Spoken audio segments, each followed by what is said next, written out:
बुटामध्ये छोटासा खडा आहे, चालताना तो खूप सिरियस नाहीये, लाईफ थ्रेटनिंग नाहीये, पण प्रत्येक वेळेस तो खडा बुटात चालताना नोटीस होतो, ते आयबीएस. की दररोज खाल्ल्यानंतर पोटाला त्रास होणे, दुखणे, पोट फुगणे, काहींना पोटात जास्त वेळा साफ व्हायला जाणे, काहींना पोट नीट साफच न होणे. सो आयबीएस साठी कुठल्याही औषधांची गरज नाही, हे पहिलंच मी सांगतो. औषधं दिले जातात, आपणही देतो, गरज असते, कारण काय की पेशंट त्रासलेला असतो. सो पोट दुखतंय आणि तू फक्त आता हे डाएट फॉलो कर म्हटलं की पेशंट नक्की कंप्लेन करणार, काय सर म्हणजे काय चाललंय हे तसं. सो जोपर्यंत हे डाएट अँड लाईफस्टाईल आणि त्याच्याबद्दल बोलूया 2 मिनिटात, तर ते पूर्ण रिसेट होत नाहीये, लोकांना सवय लागत नाहीये, तोपर्यंत थोडं सपोर्टिव्ह मेथड म्हणून एक मेडिसिन्स दिले जातात. नमस्कार, पुन्हा एकदा गटफिट क्लबमध्ये तुमचं मनपूर्वक स्वागत आहे. मित्रांनो, आज आपण एक महत्वाचा पोटाचा विकार, आजार म्हणाव का नाही, हा क्वेश्चनेबल आहे, आयबीएस, इरिटेबल बाउल सिंड्रोम, ह्याबद्दल डॉक्टर विक्रांत सरांसोबत आपण डिस्कशन करणार आहोत. तरी आमचे व्हिडिओ तुम्ही सर्वजण बघता, न विसरता आमचा चॅनल सबस्क्राईब करा, जेणेकरून आम्हाला असंच मोटिवेशन भेटतं आणि जास्तीत जास्त चांगले व्हिडिओ तुमच्यापर्यंत आणण्याचा आम्ही प्रयत्न करू. वेळ न घालवता आपला व्हिडिओ आयबीएस बद्दल चालू करू.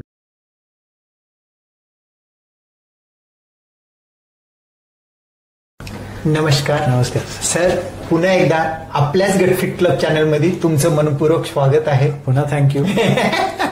आणि ज्या वेळेला तुम्हाला बोलवतो त्यावेळेला महत्वाच्या टॉपिकचंच डिस्कशन असतो आणि आज असाच एक महत्वाचा टॉपिक आयबीएस बद्दल डिस्कशन आपण ठरवलेलं आहे. सर, आयबीएसचा टॉपिक ज्या वेळेला डिस्कशन म्हणतो, खूप लोक मला आयबीएस म्हणून घेऊन येतात, तर आयबीएस म्हणजे नेमकं काय, ह्याच्याबद्दल सोप्या भाषेमध्ये सांगू शकाल का सर? अगदी. सो आयबीएस म्हणजे इरिटेबल बाउल सिंड्रोम. तर हा महत्वाचाही टॉपिक आहे, खूप कॉमन आहे आणि खूप त्रासदायक आहे.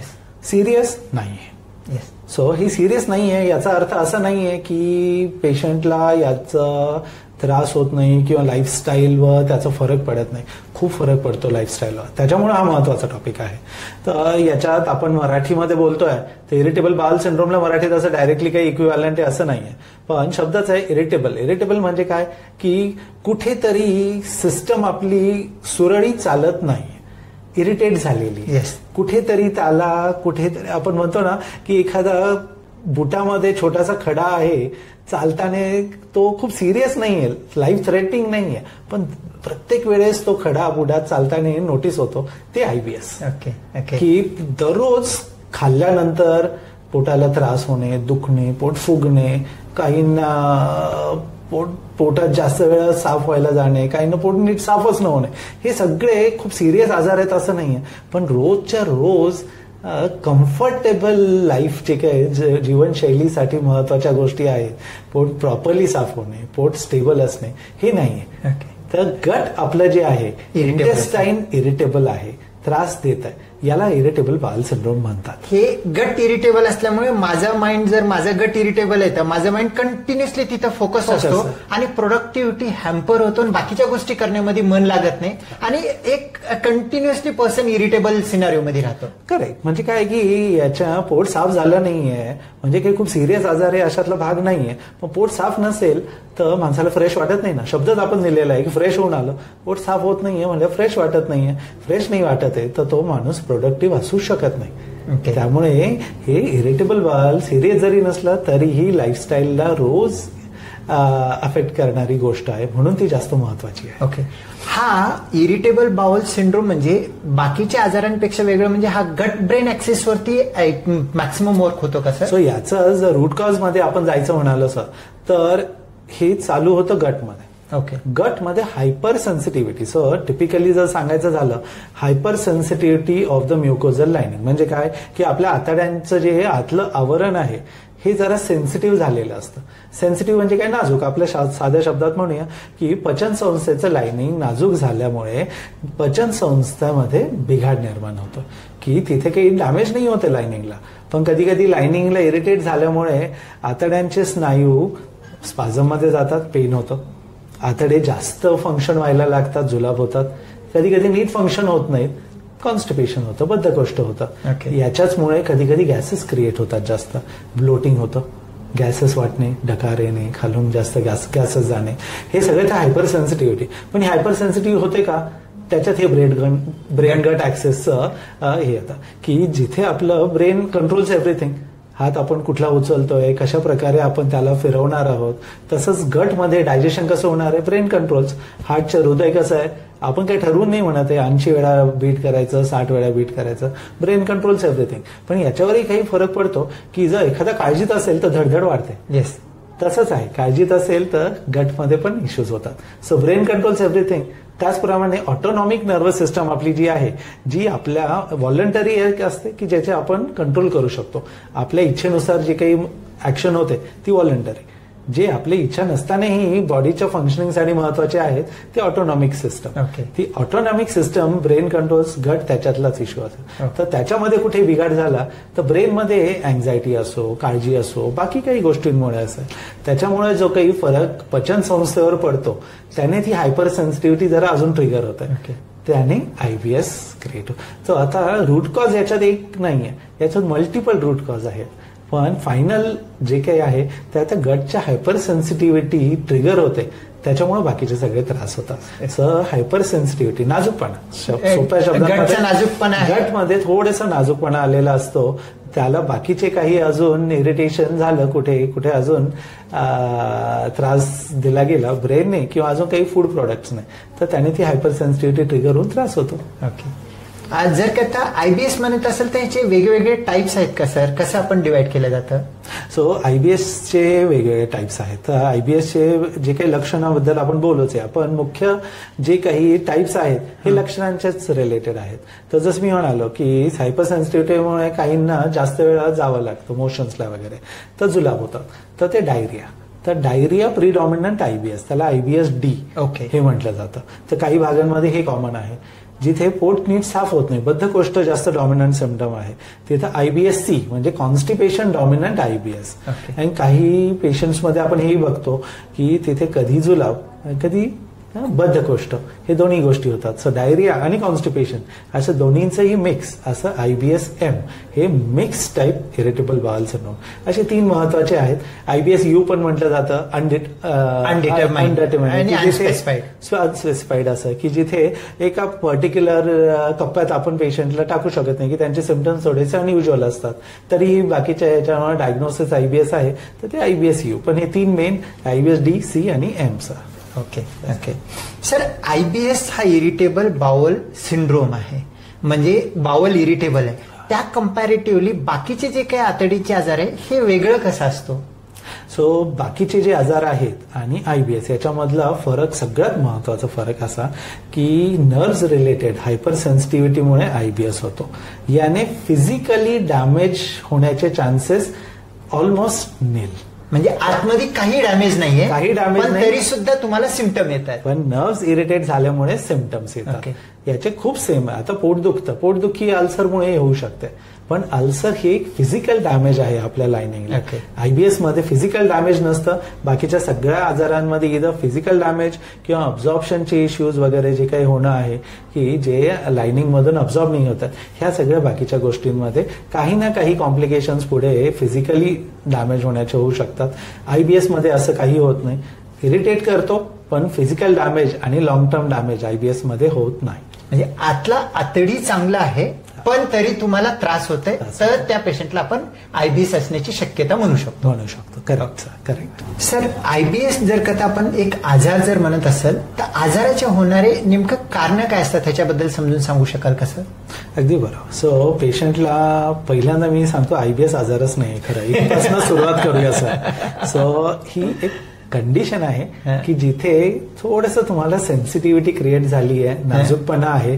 हा आजार नाही. आजार म्हटलं की मग तुम्ही ती अँझायटी अजून वाढवता. डेफिनेटली. पण पेशंट ज्या वेळेला येतो तो म्हणतो की मला हे आजार आहे म्हणून IBS. That is a good point की तुला आजारच नाहीये, हायपर सेन्सिटिव्हिटी आहे. हायपर सेन्सिटिव्हिटी आहे आणि ऑफकोर्स त्याने त्रास होतोय. डेफिनेटली लक्षणं आहेत. सो आपण जसं म्हणालो की लक्षणांच्या रिलेटेडच हे 3 प्रकार केलेले. तर त्याच्यात मुख्य लक्षणं काय आहेत? जुलाब होणे, कॉन्स्टिपेशन. सो त्याच्या सगळ्यात पहिलं एक महत्वाचं आहे पोट दुखणे. आयबीएस आणि बाकीच्या जुलाबांमध्ये डिफरन्शिएट कसं करणार, ही आयबीएस मुळेच आहे की बाकी जस्ट एक काही सिंपल कोलायटिस वगैरे बाकीच्या याच्यामुळे आहे. तर पेन हे वन ऑफ द मोस्ट. आता आयबीएसच्या क्लासिफिकेशनसाठी रोम क्लासिफिकेशन हे सगळ्यात वर्ल्ड ओव्हर वापरलं जाणार आहे. त्याच्यामध्ये पोटदुखी हे एक महत्वाचं लक्षण आहे. म्हणजे प्रिडॉमिनंट सिम्पटम हा पोट दुखणे. अगदी. सो पोट दुखणे आणि मग त्याच्यासोबत बाकीचे लक्षणं की मग जुलाब आहेत, काहींना कॉन्स्टिपेशन आहे, काहींना ब्लोटिंग होत आहे, काहींना ऍसिडिटी वगैरे पण एक थोडं त्याच स्पेक्ट्रममध्ये येतात.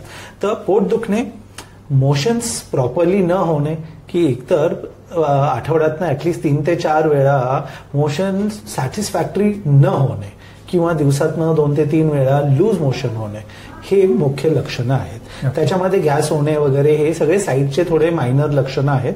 मुख्य लक्षणं पोटदुखी, मुव्हमेंट म्हणजे मोशन्स, आपल्या मोशन्समध्ये प्रॉब्लेम्स, हे मुख्य लक्षण आहे त्याचे. ओके. आयबीएस एखादा पेशंट आहे आणि गेल्या 10 दिवसापासून मला थोडंसं हायपर सेन्सिटिव्हिटी वाटते किंवा काही प्रॉब्लेम वाटतो, अशा पेशंटला आयबीएस म्हणायचं का पर्टिक्युलर टाइम ड्युरेशनच्या नंतरच आपण आयबीएस म्हणायला पाहिजे sir? So short duration IBS नसतं. ओके. ते कुठले ना काहीतरी बाकीच्या फूड इंटॉलरन्स म्हणा किंवा पोटाचे बाकी इन्फेक्शन्स वगैरेमुळे झालेला त्रास, तसा आहे. IBS usually is a long term. So usually at least 3 महिने टू 6 months एवढं तरी ॲज पर गाईडलाईन्स लक्षणं असायला हवेत. आणि ऍटलिस्ट तुम्हाला 3 ते 4 दिवस आठवड्यातला हा त्रास व्हायला हवा. असंही नाही की महिन्यातनं एकदा त्रास होतोय आणि आयबीएस म्हटलं, असंही नाही. रेग्युलरली व्हायला हवा आणि लॉंग स्टँडिंग हवा. ऍटलिस्ट 3 महिने तरी हवा. अप टू 6 monthsच्या पुढे असेल तर आयबीएसचे चान्सेस जास्त आहेत. तसं आहे. याच्यामध्ये बाकीचे लक्षणं असतात काही काही, त्याला आपण रेड फ्लॅग सिम्पटम, आता बाकीच्या आपल्या व्हिडिओजमध्ये आपण बऱ्याच वेळा याला या अनुषंगाने बोललेलो आहोत की आयबीएस की कुणाचं मोशन्समध्ये रक्त पडतं, याला आपण आयबीएस डायरेक्टली नाही म्हणू शकणार आहे. कुणाचं वजन कमी होत आहे, आयबीएसमुळे आपण म्हणालो आधी की फिजिकली काही प्रॉब्लेम नाही होणार आहे. जर वजन कमी होत आहे तर आयबीएस नाही आहे. हा, आयबीएस सोबत बाकी काही कारणामुळे अजून वजन कमी होतं हे आहे, पण तिथे बाकीचे डायग्नोसिस जे आहेत बाकी यांचेही हे लक्षण असू शकतं, ते आपण कन्सिडर करायला पाहिजे. So is usually long standing की 8-10 दिवस 1-2 आठवड्यातच त्रास आहे, याला आपण डायरेक्टली आयबीएस नाही म्हणू शकत. आयबीएस हा आपण असं मांडूयात का हे डायग्नोसिस ऑफ एक्सक्लुजन, म्हणजे बाकीचा काही आजार नाहीये, त्यावेळेला तुम्हाला सिम्पटम आहेत, आतमध्ये सगळं नॉर्मल आहे, त्यावेळेलाच आपण आयबीएस म्हणू शकतो असं म्हणूयात का सर? एकदम बरोबर सर. डायग्नोसिस ऑफ एक्सक्लुजन हा शब्द, हे जे स्टेटमेंट आहे आपण खूप वेळा वापरतो. इनफॅक्ट आयबीएस साठी एक अशी डायग्नोस्टिक टेस्ट नाही. रोम क्लासिफिकेशन आहे, हेल्पफुल आहे आपल्याला एक अंदाज लावायला की आयबीएस असेल नसेल. पण एक ब्लड टेस्ट केली किंवा एक हे केलं, बायोप्सी केलं आणि आपल्याला आयबीएस डायग्नोज झालं असं नाहीच आहे. त्याच्यामुळे बाकीचे जे काही काळजीच्या गोष्टी आहेत ह्या रूल आउट करून मग आपण आयबीएस क्लिनिकली सस्पेक्ट खूप पटकन करतो आपण की अरे हे थोडंसं आहे, पर्सनॅलिटी थोडी काळजीची आहे, अँक्शियस पर्सन आहे, परत मोशन्स होत आहेत, खूप दिवसांचा त्रास आहे, बाकीचे रेड फ्लॅग सिम्पटम्स काही नाही आहे, हे आयबीएस आहे, हे आपण धरून चालतो. पण तरीही एक बेसिक जे काही बाकीच्या आजार आहेत हे एक्सक्लूड करणं, म्हणजे त्यांचं डायग्नोसिस नाही आहे, हे त्याला तपासण्या अवेलेबल आहेत. ह्या तपासण्यानंतर मग आपल्याला कॉन्फिडेंटली हे आयबीएस आहे आणि त्याचं अप्रोप्रिएट ट्रीटमेंट आपण करू शकतो. ओके. आता एखादा पेशंट आहे तुमच्या ओपीडी मध्ये आलेला आहे, येऊन भेटला आणि सिम्पटमॅटिकली क्लिनिकली जो काही थोडं पेन होतंय आणि प्रिडॉमिनंट बाकीचे सिम्पटम आहेत कळालं, यू आर थिंकिंग आयबीएस म्हणून सस्पेक्ट केलं, पण आयबीएसच आहे दुसरं नाही एक्सक्लुजन करण्यासाठी. तर एक्सक्लुजन करण्यासाठी काय काय टेस्ट रिक्वायर्ड असतात? सो अगदी बरोबर, कारण जसं मी आताच म्हणालो की बाकीच्या काळजीच्या काही गोष्टी आहेत हे एक्सक्लूड करण्यासाठी त्यांच्या लक्षणांवर डिपेंड असतात बऱ्याच. तर जुलाब आहे तर स्टूल टेस्ट, त्याच्यामध्ये रक्त तपासण्या महत्वाच्या ठरतात. सो हे मेन आहे, हे बेसिक आहे.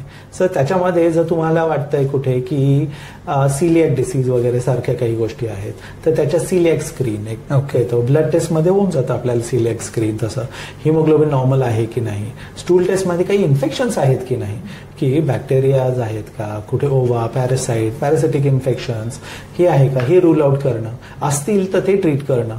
मग त्यानंतर पुन्हा असेस करणं, कारण IBS आणि इन्फेक्शन हे एकत्रही असू शकतं तसं आहे. सो हे जे बेसिक्स आहेत ब्लड टेस्ट आणि स्टूल टेस्ट हे अगदी बेसिक आहे. इथेच आपण बाकीचे रेड फ्लॅग नाही आहेत तर हे तरी बेसिक करून then we can diagnose IBS very confidently. काही रेड फ्लॅग असतील तर मग त्याच्यानुसार आपल्याला ते तपासण्या करणं गरजेचं ठरतं. ओके. आता रेड फ्लॅग म्हटल्यानंतर IBSचा व्हिडिओ बघणारा तर फर्स्ट टाइम पर्सन आहे, तर रेड फ्लॅग म्हणजे कोणत्या सिम्पटम किंवा कोणत्या लक्षणाला तुम्ही रेड फ्लॅग साईन म्हणता, ज्याच्यामध्ये IBS नसू शकतो, दुसरा आजार असू शकतो, असे कोणते लक्षण आहेत एकदा सांगू शकाल का? सो जर आता आपण मोशन्सचा त्रास हा one of the most common आहे IBS मध्ये. तिथे जर मोशन्समध्ये रक्त पडतं, पोटदुखी सिव्हिअर आहे, पोट फुगणं त्याच्यासोबत होतंय, वजन कमी होतंय त्याच्यासोबत, भूक लागत नाहीये, उलटी मळमळ किंवा गिळायला त्रास, हे मेनली रेड फ्लॅग सिम्पटम्स आहे. सो पोटाच्या आजाराशी रिलेटेड हे 5-6 जे आहेत हे रेड फ्लॅग सिम्पटम्स आहेत. तसंही तपासणी केल्यानंतर हिमोग्लोबिन कमी आहे तसं आहे, ते एक रेड फ्लॅग सिम्पटम आहे की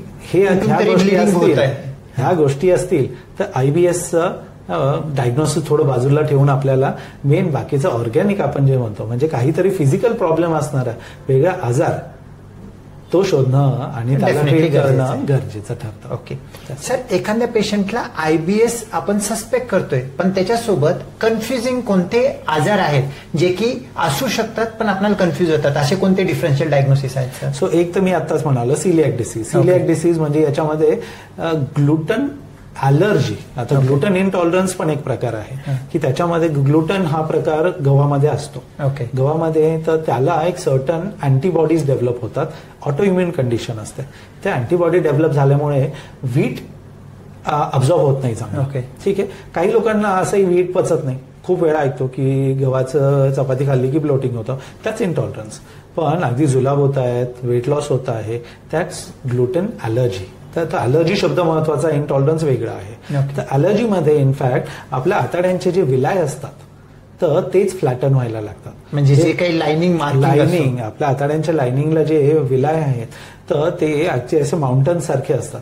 त्याने एक आपल्या अब्झॉर्प्शनचा सरफेस एरिया वाढतो, त्यामुळे सगळं अब्झॉर्ब व्हायला हेल्प होतं. तो विलाय जर फ्लॅट झालं तर अब्झॉर्प्शन नीट होत नाही, मग त्याने लहू म्हणजे आयर्न कमी होणं, कॅल्शियम कमी होणं, बोन ठिसूळ होणं, अॅनिमिया होणं, हे बाकीचे आजार चालू होतात. अब्झॉर्प्शन नीट होत नाही म्हणून जुलाब चालू होतात. तर हे सिलियाक डिसीजमध्ये. तर सिलियाक डिसीज आणि IBS can overlap, can be confuse.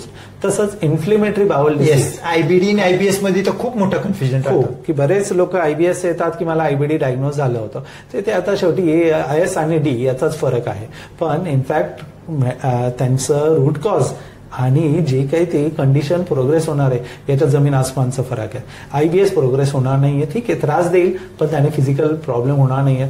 Colitis असतो, अल्सरेटिव्ह कोलायटिस, क्रोन्स डिसीज, याच्यामध्ये फिजिकल प्रॉब्लेम्स होण्याची रिस्क खूप हाय असते.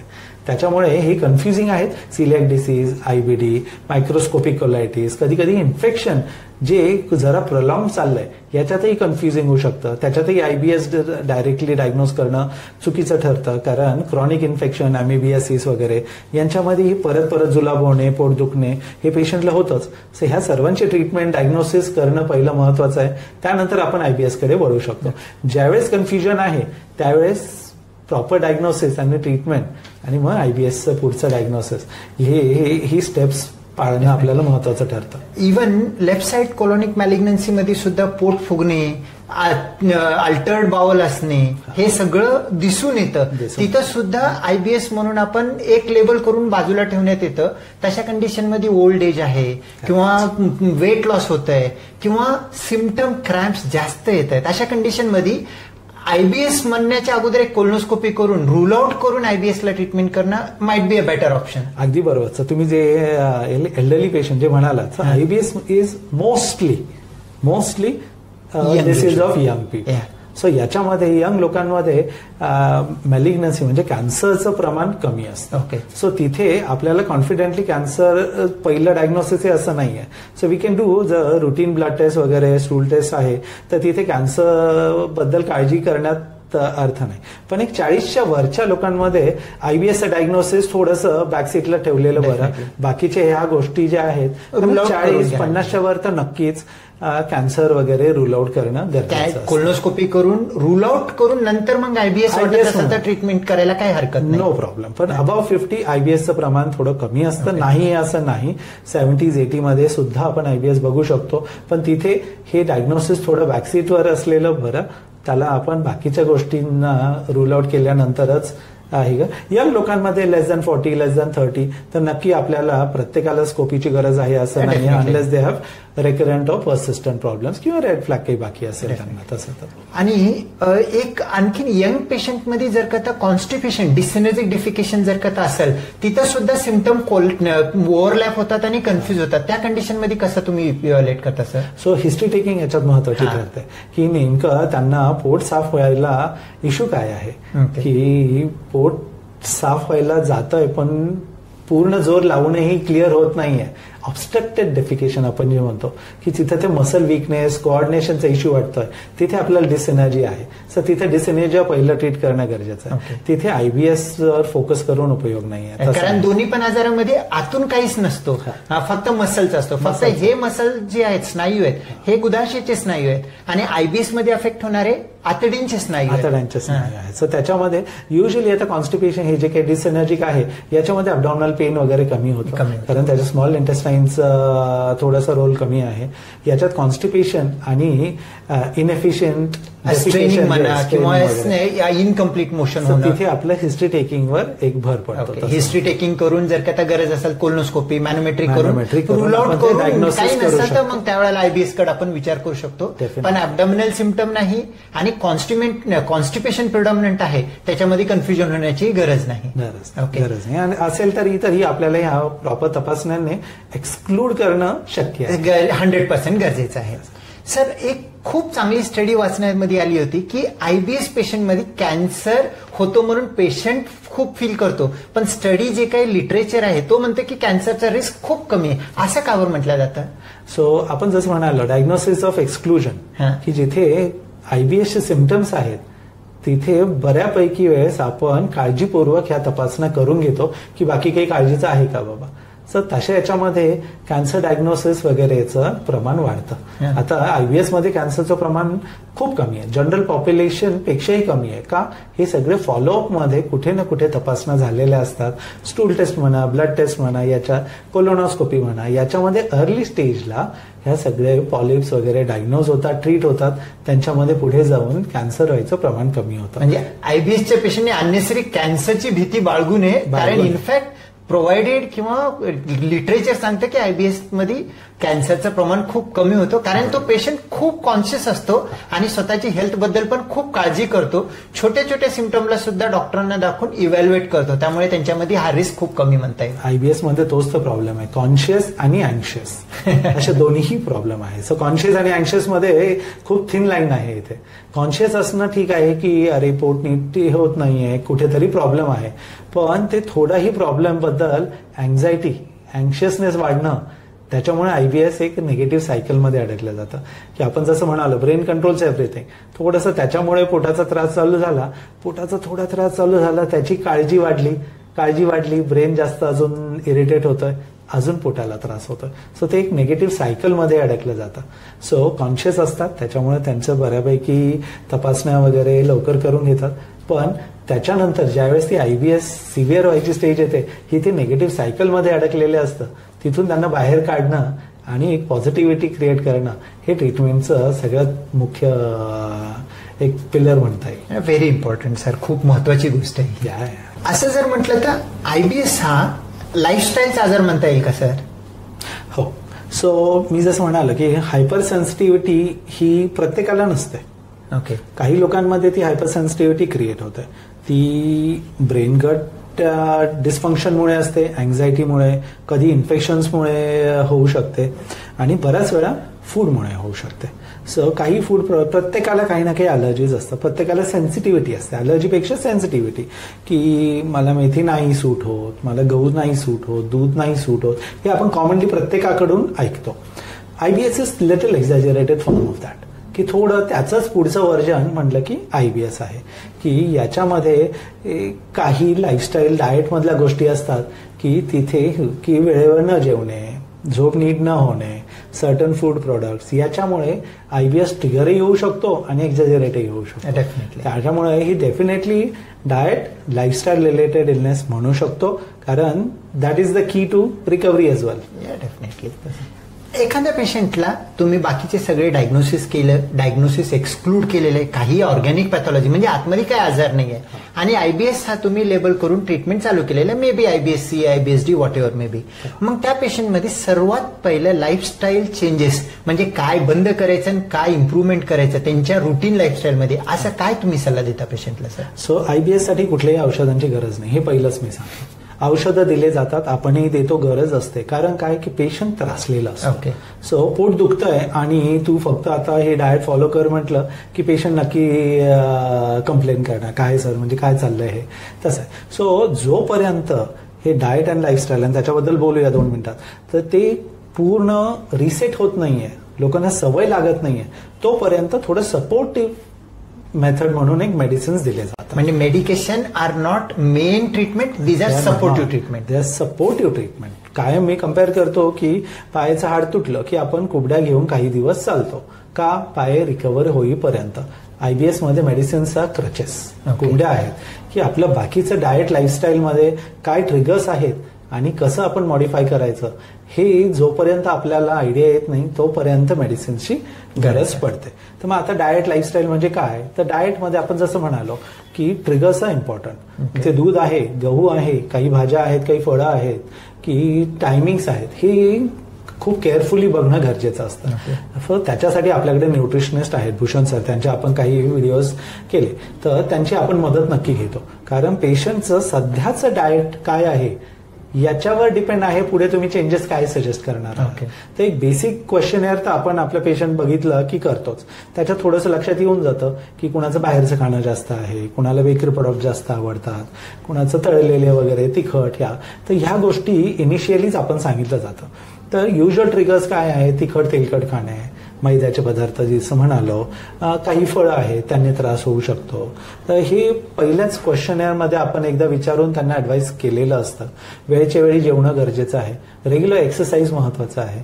जसं ब्रेन इरिटेटेड आहे आणि गटला त्रास देतं, ब्रेनला कसं करणार मग, तर त्याला योगा, मेडिटेशन हे खूप महत्वाचं आहे. एक प्रॉपर एक्सरसाइज मॉडरेशन मध्ये 100% करायला हवं. नक्की. So regular exercise always creates positivity. So lot of positive hormones, आणि हे सगळे रिसर्च प्रूव्हन आहे की आपलं असंच नाहीये. पॉझिटिव्ह हॉर्मोन्स क्रिएट झालं की ब्रेन पण तेवढं हेल्दी राहतो, गटचं मुवमेंटही तेवढी छान होतं, गटची सेन्सिटिव्हिटी सुद्धा इम्प्रूव्ह होते. सो बाकीचंही आपण जे नॉर्मल खातो, जे नीट पचत नाहीये तेही पचायला चांगलं लागतं ज्यावेळेस आपण रेग्युलर एक्सरसाइज करतो. तर रेग्युलर एक्सरसाइज, योगा, मेडिटेशन आणि डाएट मधल्या ह्या काही गोष्टी ह्या महत्वाच्या आहेत. यानेच IBS लॉंग टर्म साठी सेटल राहतं. हे सगळे सवयी लागेपर्यंत मेडिसिनची गरज पडते. पण काही लोकांना असतं की तिथे खूप सिव्हिअर IBS आहे, तिथे थोडं लॉंग टर्म मेडिसिन्सची गरज पडू शकते. जितके कमी साईड इफेक्ट आणि इफेक्टिव्ह असे मेडिसिन्स आहेत ते आपण वापरतो त्या सिच्युएशनमध्ये. पण तो एक थोडासा छोटासा कोहॉर्ट समजूया आपण. मेजॉरिटी लोक डाएट लाईफस्टाईलने सेटल होतात, हे नक्की. ओके सर, IBS पेशंटमध्ये लाईफ टाईम डायबिटीज, हायपरटेन्शन सारखं लाईफ टाईम गोळ्या औषध घेण्याची गरज आहे का? नाही, जसं आता मी म्हणालो खूप कमी प्रपोर्शन लोकांमध्ये लॉंग टर्म मेडिसिनची गरज पडते. तिथेही लाईफ टाईम नसतं खरं.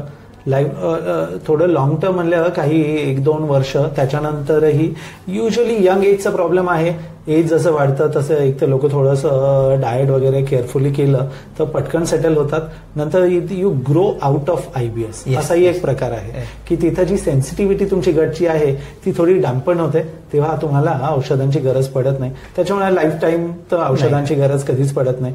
शॉर्ट टर्मच ठेवायचा प्रयत्न असतो आणि डाएट लाईफस्टाईल फॉलो केलं तर ते अजून शॉर्टर टाइम होतं. ओके सर, IBSच्या पेशंटमध्ये सर्जरी कदाचित लागतं का कोणत्या पेशंटला? सो सर, तुमच्याकडे कधी पाठवलंय का IBS साठी सर्जरी करा? मग ते क्लॅरिफिकेशन देणं पण तितकंच गरजेचं आहे. IBSच्या पेशंटमध्ये कोणतीच अशी सर्जरी नाही, लागत नाही, करणं गरजेचंच नाही. गरजेचंही नाही आणि फायद्याचंही नाही. ओके, कारण IBS मध्ये आपण जे म्हणाले ही हायपर सेन्सिटिव्हिटी आहे. कुठल्याही सर्जरीने ही हायपर सेन्सिटिव्हिटी इम्प्रूव्ह होणार, उलट सर्जरीने डॅमेज होऊन आणखीन दुसरे काहीतरी मोठे प्रॉब्लेम निर्माण होऊ शकतात. खूप वेळा होतं की आता लॉट ऑफ टाइम्स हे अल्सर्स, नॉन अल्सर डिस्पेप्सिया किंवा कॉन्स्टिपेशनमुळे पाईल्स होणं. सो लोक म्हणतात पाईल्सची सर्जरी केली तरी त्रास होतोच आहे. हो, पाईल सर्जरी केली कारण पाईल्स हे कॉम्प्लिकेशन होतं आपल्या कॉन्स्टिपेशनचं. कॉन्स्टिपेशन होतंय आयबीएसमुळे. सो आयबीएस ट्रीटमेंटसाठी डाएट लाईफस्टाईल फॉलो केलं कॉन्स्टिपेशन होणार नाही, परत पाईल्स होणार नाही. Even early stage piles IBS C component हा ट्रीट केला तर स्वतः सुद्धा बरं होतं, सेटल होतो, तिथे सर्जरीची कोणती गरज पडत नाही. That's very important. म्हणजे एकंदरीत तुम्ही जितकं सांगताय लाईफस्टाईल मॉडिफिकेशन आणि मेडिसिन पण लिमिटेड म्हणताय, सर्जरी गरज नाही म्हणताय, म्हणजे फक्त डायटिशियनचाच रोल ह्याच्यामध्ये मॅक्सिमम आहे का? खरंच आहे, डायटिशियनचा रोल सुद्धा सुरुवातीलाच आहे. मेजॉरिटी रोल जो कोणी पेशंट आहे किंवा व्यक्ती आहे, पेशंटही म्हटलं की आजार आहे, आजार नाही, जो काही व्यक्ती आहे त्याने स्वतःचे ट्रिगर्स शोधणं, त्यांना अवॉइड करणं आणि हेल्दी लाईफस्टाईल फॉलो करणं, रेग्युलर एक्सरसाइज करणं, हे केलं तर तिथे डायटिशियनचाही रोल नाही. ओके सर, आयबीएस मध्ये medically proven, scientifically proven low FODMAP diet भरपूर म्हणतात. हे फॉडमॅप डाएट म्हणजे नेमकं काय असतं? सो लो फॉडमॅप डाएट हा एक खूप इफेक्टिव्ह असं डाएटचं पॅटर्न आहे आयबीएस साठी. हे ऑस्ट्रेलियामध्ये त्यांनी पहिलं रिसर्च केलं, त्यामुळे लो फॉडमॅपचे मेजॉरिटी जे डाएट आहेत हे थोडे वेस्टर्न आता ऑस्ट्रेलिया इज व्हेरी ईस्टर्न, जसं पण ते ऑस्ट्रेलियन डाएटवर बेस्ड आहे. त्यालाच थोडेसे इक्विव्हॅलंट आता इंडियामध्ये बरेचसे आपले न्यूट्रिशनिस्ट फॉलो करतात. रेस्ट्रिक्टिव्ह आहे कारण का की फॉडमॅप जे असतात हे फर्मेंटेबल कार्बोहायड्रेट्स, म्हणजे आपल्या जेवण एकदा डायजेस्ट झालं की सगळं हे कार्बोहायड्रेट्समध्ये ब्रेकडाऊन होतं आणि त्याच्यामध्ये काही जे कार्बोहायड्रेट्स असतात हे फर्मेंटेबल असतात. तर त्याने काय होतं, मग गॅस वगैरे जास्त बनतो.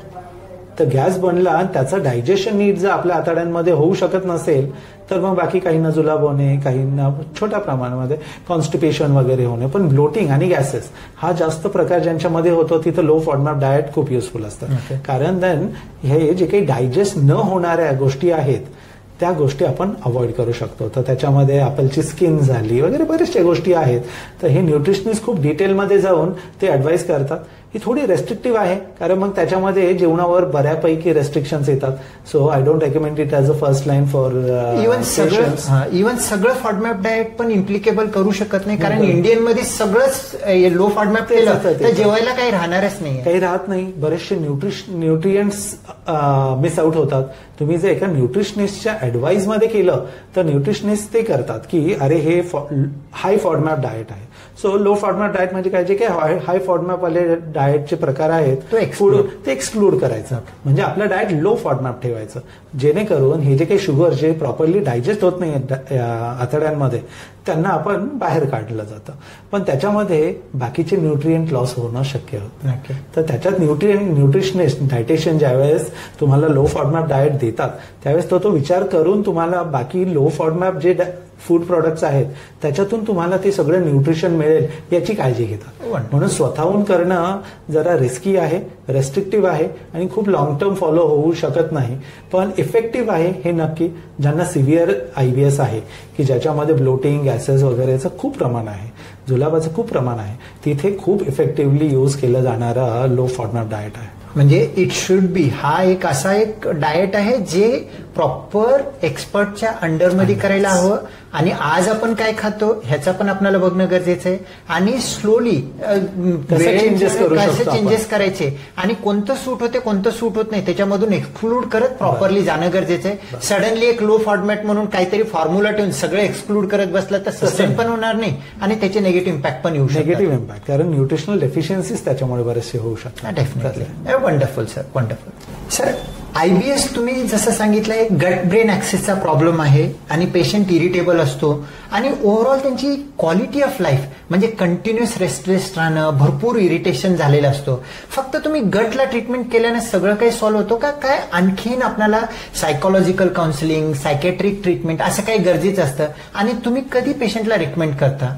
कारण आपल्याकडचं सगळ्यात हे विषय विचारण्याचं महत्वाचं म्हणजे आपल्याकडे सायकोलॉजी आणि सायकॅट्रिस्ट आलं तर वेड्याचा डॉक्टर म्हणून म्हणतात, असं वाटायला नाही पाहिजे. गरज कधी असते हे थोडं सांगू शकाल का सर? अगदी बरोबर. सो मानसिक आरोग्य हा एक असा टॅबू झालेला आहे. टॅबू हा शब्द असाच की त्याच्याबद्दल डिस्कशन होणे थोडंसं अनकम्फर्टेबल डिस्कशनच्या भागात जातं. तर हे डिस्कशन खूप काळजीपूर्वक केअरफुली करणं गरजेचं असतं. कारण आयबीएस हा anxiety, depression, mental health problems ज्यांना आहेत त्यांच्यामध्ये जास्त प्रकर्षाने बघितलं जातं. कारण शेवटी ब्रेनमध्ये इरिटेशन असेल तर गट तसं बाकीचेही त्यांना सिम्पटम्स असतात. पण आपण IBS बद्दल बोलत आहोत तर ते मेंटल हेल्थशी रिलेटेड नक्की आहे. उलटही आहे की गटमुळे अँझायटी वाढणं हेही होतं. आपण गटला फर्स्ट ऑफ ऑल आपल्या हातात जे आहे लाईफस्टाईल, डाएट, बाकी मेडिसिन्स याने गटला सेटल करणं गरजेचं आहे. पण जिथे डॉमिनंट सिम्पटम हा अँझायटी आणि मेंटल हेल्थ रिलेटेड आहे तिथे आपल्या सायकॅट्रिस्ट, सायकोलॉजिस्ट मित्रांची मदत घेणं खूप महत्वाचं आहे. याला खूप उशीर करणंही उपयोग नाही. कारण तोपर्यंत अगदी त्रासलेलं जे लाईफस्टाईल आहे त्याने अजूनच इरिटेशन झालेलं असतं. तर पेशंटला एक अप्रोप्रिएट वेळेसच सजेस्ट करणं, त्यांचं काय ओपिनियन आहे त्यांना ते समजवणं की पोट दुखतंय तर पोटाच्या डॉक्टरकडे आपण आलो आहोत. जर डोकं शांत राहत नाहीये, अँझायटी आहे, खूप लो वाटतंय, डिप्रेशन आहे, याच्यामुळे IBS सेटल व्हायला खूप वेळ लागणार आहे. तसं आहे तिथे मेंटल हेल्थ प्रोफेशनलशी मदत घेणं खूप गरजेचं आहे. कारण हे त्याच्यातले एक्सपर्ट्स आहेत की नेमकं पेशंटला काळजी कशाची आहे, कामाचा स्ट्रेस आहे की घरी काही अजून इश्यूज आहेत, याच्याबद्दल ओपनली बोलणं आणि त्याला सोल्युशन्स सांगणं. कधी काही केमिकल डिस्टर्बन्सेस असेल तिथे काही औषधांचं मदत घेणं. याने जर मेंटल हेल्थ इम्प्रूव्ह झाली IBSचे सिम्पटम्स ऑटोमॅटिकली सेटल होतात. त्यामुळे एक अप्रोप्रिएट टाइमला हे इंट्रोड्यूस करणं, पेशंटला सांगणं, समजावणं आणि मेंटल हेल्थ प्रोफेशनल्सकडनं असेसमेंट करून घेणं हे महत्वाचं आहे. रुटीनली करावं लागतं, करणं गरजेचं आहे.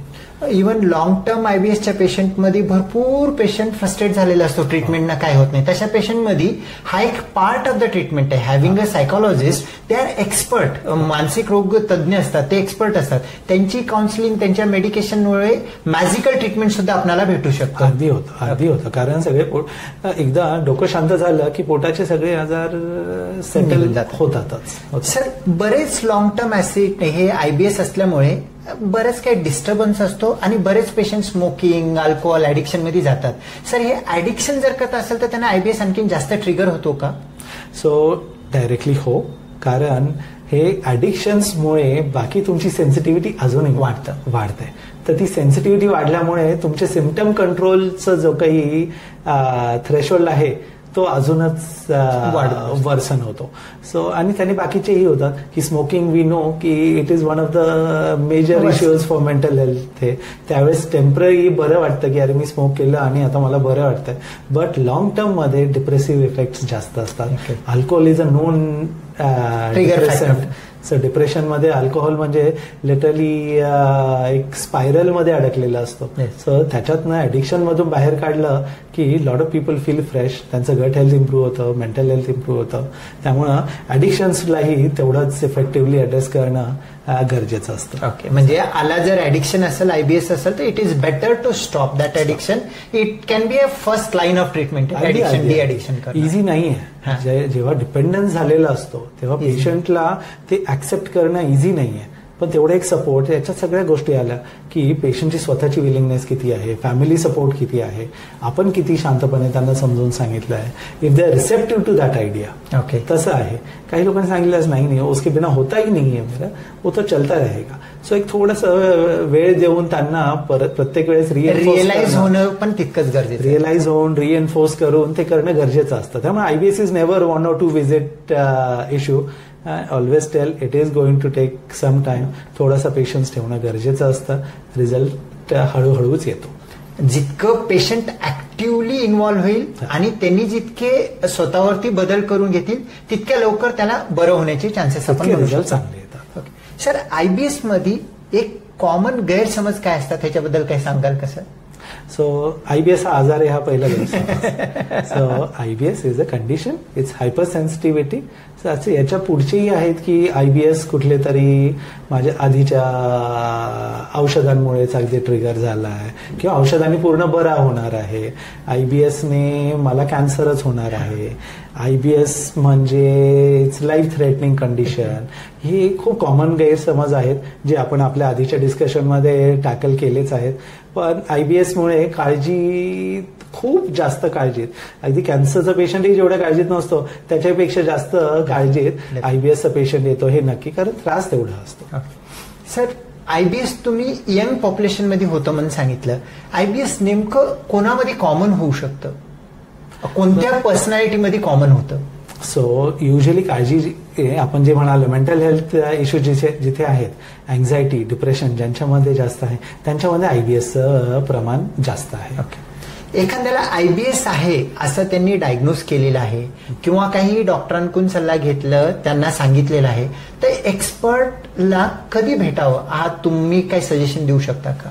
सो IBS हे कॉमन आहे. बरेचसे physicians are very well equipped to diagnose IBS, treat पण करू शकतात if they have experience around that. पण ज्या वेळेस 3 महिन्यापेक्षा जास्त गटचे कुठलेही इश्यू चालू आहेत तिथे गॅस्ट्रोएंटरॉलॉजिस्टचं एकदा ओपिनियन घेणं गरजेचं आहे. कारण आपण जसं म्हणालो की बाकी काही काळजीच्या गोष्टी एक्सक्लूड करणं हे स्पेशलिस्टचं काम आहे. डेफिनेटली ते एक्सक्लूड करून एक confirm diagnosis IBS, then the treatment can be dietitian, psychologist, psychiatrist, physician, एक टीम वर्क आहे आणि पेशंटची स्वतःची सपोर्ट सिस्टम याने काम होणार आहे. पण एक 3 महिन्यांपेक्षा जर जास्त सिम्पटम्स चालू असतील तर एकदा गॅस्ट्रोएंटरॉलॉजिस्टकडे प्रॉपर येऊन असेसमेंट करून घेणं गरजेचं आहे. IBS मध्ये असं म्हटलं जातं की मेंटल काम डाऊन, डुईंग द मेडिटेशन वगैरे केलं तर बरेच काही पॉझिटिव्ह इफेक्ट भेटतं म्हणतात. ह्याच्याबद्दल तुमचा एक्सपिरियन्स काय आहे सर? सो शेवटी आपण ब्रेनला ट्रीट करायचं. ब्रेनला सगळ्यात क्वाइट ठेवण्यासाठी, कंट्रोलमध्ये, आपल्या स्वतःच्या कंट्रोलमध्ये ठेवण्यासाठी meditation is a powerful tool. मेडिटेशनने, योगाने आपल्याला जो फोकस येतो, एक रिअलायझेशन होतं की काय महत्वाचं आहे, काय नाही आहे, त्रास होतोय पण त्याला आपण कसं कंट्रोल करू शकतो स्वतः. त्या त्रास, पोट दुखतंय आणि त्याची काळजी केली तर जसं मी म्हणालो एक निगेटिव्ह सायकल क्रिएट होतं. योगा, मेडिटेशन, ब्रेन कामिंग जे काही एक्सरसाइजेस आहेत याच्यामध्ये ते निगेटिव्ह सायकल ब्रेक होतं, तर त्याने डेफिनेटली हेल्प होतं. Highly recommended. ओके. IBSचा पेशंट कसं असतं सर, भरपूर दिवसांना आजार चालू असतो आणि ही गोज टू गुगल आणि कंटिन्युअस त्या सायकलमध्ये कुठंतरी काहीतरी बघणं, काहीतरी वाचणं, आणखीन स्वतःला सेल्फ डायग्नोज करणं आणि बाकीच्या गोष्टींमध्ये पण डिजिटल इन्व्हॉल्व्ह करणं. तर एक IBSच्या पेशंटला तुम्ही डिजिटल रेस्ट्रिक्शन किंवा डिजिटल डिटॉक्स असं काय ऍडवाइस करता का? 100%. कारण गुगल, आता ChatGPT सर, ह्या सगळ्यांमध्ये माहिती ॲक्युरेट असते असं नाही. त्यांना त्यांचे लिमिटेशन आहेत. They are very useful tools. खरंच युजफुल टूल्स आहेत. पण कुठलंही टूल आहे याला यूज कसं अप्रोप्रिएटली करायचं याची एक्सपर्टीज जी डॉक्टर्सकडे असणार आहे ती तुमच्याकडे नसणार आहे. गुगल, ChatGPT मध्ये कॅन्सर हे पहिलं सांगितलं जातं. त्यामुळे IBSचा पेशंट लिटरली अँझायटी लेवल्स अगदी हायएस्ट लेवलला घेऊन आलेला असतो. प्रत्येक IBSचे सिम्पटम कॅन्सरचं सिम्पटम नाही आहे. म्हणून गुगल जेवढं वाचणार, बाकीचं करणार, ती अँझायटी लेवल जर वाढत असेल तर डिजिटल डिटॉक्स आणि आजाराबद्दल न वाचणे हे सगळ्यात चांगलं आहे. याच्या उलट आता मी सांगून लोक वाचायचं थांबवणार नाहीयेत, ऍब्सोल्युटली थांबवणार नाहीयेत. वाचलं, काही काळजी असेल तुमच्या डॉक्टरांशी जाऊन बोला, त्याबद्दलचं एक एक्सपर्ट ऍडवाइस, ओपिनियन घ्या. ते तुम्हाला सांगू शकतील की नेमकं काय आहे, हे जे काही लक्षणं आहे, गुगलनी तुम्हाला जी काही माहिती दिली आहे याचं एक जे काही सेन्स आहे, they will make a sense out of it. आणि काय महत्वाचं आहे काय नाही हे कळालं की ते अँझायटी लेवल कमी होणार. That's absolutely true.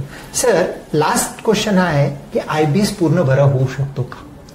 So IBS पूर्ण बरा नक्की होऊ शकतो सर. सेन्सिटिव्हिटी जाते का पूर्ण? नाही. पण सेन्सिटिव्हिटीला कंट्रोलमध्ये ठेवण्याचे जे काही डाएट, लाईफस्टाईल, मेडिटेशन, ह्या जे काही आपण टूल्स बद्दल बोललो याने IBS नक्की छान कंट्रोलमध्ये ठेवला जाऊ शकतो and people grow out of it. So treatment ही आजारांची होते, परत कंडिशन आपण कंट्रोलमध्ये ठेवू शकतो. हे एक फॅक्ट आहे. वंडरफुल आणि खूप चांगलं डिस्कशन झालं आणि बरेच काही नवीन गोष्टी मला सुद्धा शिकायला भेटले सर. आता लास्टला IBS बद्दल एक समराइज फॉर्म मध्ये जर का तुम्हाला सांगायचं असेल तर 1-2 मिनिटांमध्ये काय सांगू शकाल? सो IBS हा एक महत्वाचा कंडिशन आहे. ही हायपर सेन्सिटिव्हिटी म्हणजे आपल्या आतड्यांच्या नाजूकपणामुळे हे होते. त्याचे ट्रिगर्स डाएटमध्ये, मेंटल हेल्थमध्ये, अँझायटीमध्ये लपलेले असतात. ते ट्रिगर्स शोधून आपण त्यांना अवॉइड करून IBS नक्की खूप चांगलं मॅनेज, ट्रीट केलं जाऊ शकतो. हे IBSचं सत्य आहे. Wonderful sir. आणि लास्ट क्वेश्चन तोच आहे की आतापर्यंत जो काही व्हिडिओ बघितले लास्ट पर्यंत त्यांनी बघितलं हे समजण्यासाठी काहीतरी एक वर्ड तुम्ही सांगाल का, जेणेकरून टाईप केलं तर आपल्याला समजून येईल की त्यांनी पूर्ण व्हिडिओ बघितला असं. चालेल. सो श्रोते, तुम्ही जर शेवटपर्यंत इथे असाल तर थँक्यू. होपफुली तुम्हाला व्हिडिओ आवडलेला आहे. IBS बद्दल बरीचशी माहिती सोप्या शब्दांमध्ये देण्याचा प्रयत्न आम्ही केलाय. आणि तुम्हाला जर व्हिडिओ आवडला असेल तर कमेंट सेक्शनमध्ये IBS एवढं तुम्ही टाईप केलं तर आम्हाला तुमचं अप्रिशिएशनही कळेल. अजूनही काही तुमचे प्रश्न असतील जे IBS बद्दल आहे किंवा बाकीच्याही काही आजारांबद्दल, हे आमचं कायमचंच आहे की कुठल्याही आजारांबद्दल तुम्हाला अजून माहिती व्हिडिओ बनवायचा असेल तर तुम्ही कमेंट सेक्शनमध्ये टाईप करा. आम्ही नक्की ते वाचून त्याच्यावर इम्प्लिमेंट करायचा प्रयत्न करूया. वंडरफुल. धन्यवाद सर. आणि आणखीन एक चांगला व्हिडिओ झाला आणि मला असं वाटते बऱ्याच लोकांना माहिती भेटेल आणि ह्याच्याबद्दल कॉन्सेप्ट क्लिअर होतील असं मला वाटतंय. चला, थँक्यू सर. चला, थँक्यू श्रोतेला. थँक्यू. पूर्ण व्हिडिओ बघितल्याबद्दल मनपूर्वक धन्यवाद. तरी मित्रांनो, व्हिडिओ आवडला असेल, तुमचे काही IBS बद्दलचे क्वेश्चन असतील खाली कमेंट बॉक्समध्ये टाईप करू शकता. आणि ह्याबद्दल आणखीन काही जर कथा जाणून घेण्याचं असेल तुम्ही कमेंट बॉक्समध्ये लिहिण्याचा प्रयत्न करा. आम्ही त्याच्यावरती काय असेल तर एक व्हिडिओद्वारे किंवा त्याला रिप्लाय म्हणून आम्ही त्याला आन्सर करण्याचा प्रयत्न करू. आणि हा व्हिडिओ आवडला असेल आणि आमचं काम तुम्हाला आवडत असेल तर आमचा चॅनल गटफिट क्लब सबस्क्राईब करा आणि रेग्युलर अबाधितपणे आमचे व्हिडिओ बघा. धन्यवाद.